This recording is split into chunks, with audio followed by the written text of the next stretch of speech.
Saya mau sharing atas kasus saya sebagai penderita alergi, dan alergi itu menyebabkan asma. Saya mulai terkena asma itu kelas 3 SD waktu di puncak lagi liburan. Di situ saya pertama kali mengalami apa namanya asma. Jadi kalau brother and sister di sini kalau punya keluarga atau anak yang punya sakit asma itu memang sangat kasihan sekali. Karena yang saya rasakan tuh kalau lagi asma lagi kambuh kan napas jadi susah sekali. Kan kalau saya berjalan 1 meter itu sama dengan kalau kita habis lari 1 kilometer.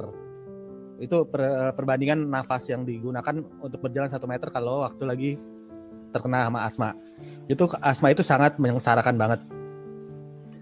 Jadi saya sudah pernah dari kecil itu udah menjalani beberapa jenis pengobatan. Dari pengobatan barat kedokteran, minum antibiotik itu yang 6 bulan tidak boleh bolong, setiap hari harus makan obat Saditen itu.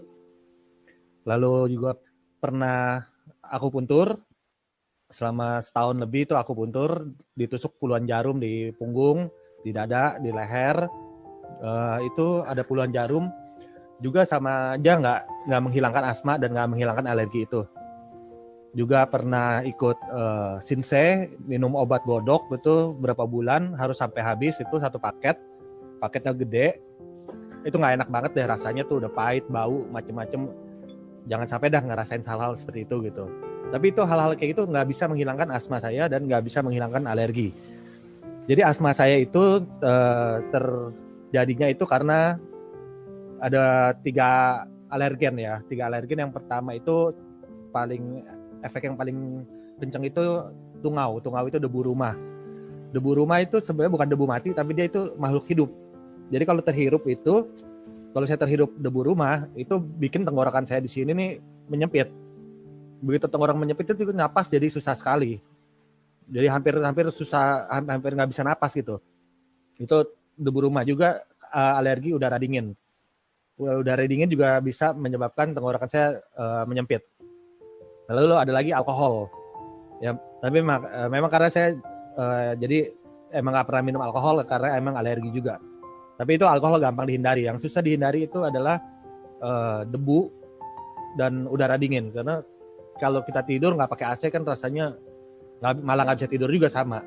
Jadi saya sejak kecil itu nggak pernah tidur tuh namanya tidur dengan enak, nafasnya bisa lega sebelum tidur dan sesudah bangun tidur. Nggak pernah ngalamin tuh nafas yang benar-benar leluasa seperti orang umumnya. Jadi kalau malam selalu ada salah satu hidung tuh yang mampet. Kalau nggak sebelah kiri mampet, kanan mampet, ganti-gantian terus. Itu rasanya kan nggak enak banget. Jadi bikin tidur jadi nggak nyenyak. Bangun juga bersin-bersin tuh bisa sejam itu bersin-bersin aja tuh setiap bangun.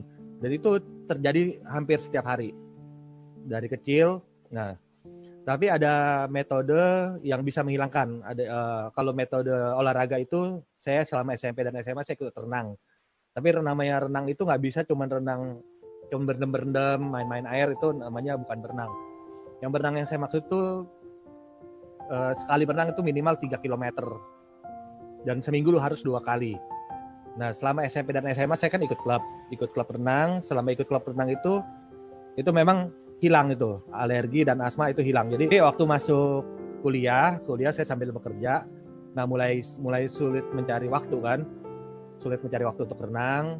Akhirnya muncul lagi tuh namanya alergi, mampet-mampet, hidung mampet, pagi-pagi bersin, itu mulai lagi terus sampai belasan tahun sampai sekarang, sampai sekitar 1 tahun yang lalu. Nah, 1 tahun yang lalu saya diperkenalkan namanya produk ini Alphaspin. Jadi saya pakai Alphaspin ini, saya taruh aja di tempat tidur.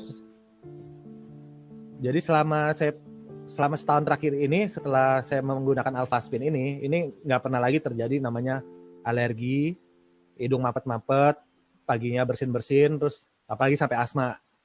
Jadi alergi hilang, asmanya pun hilang.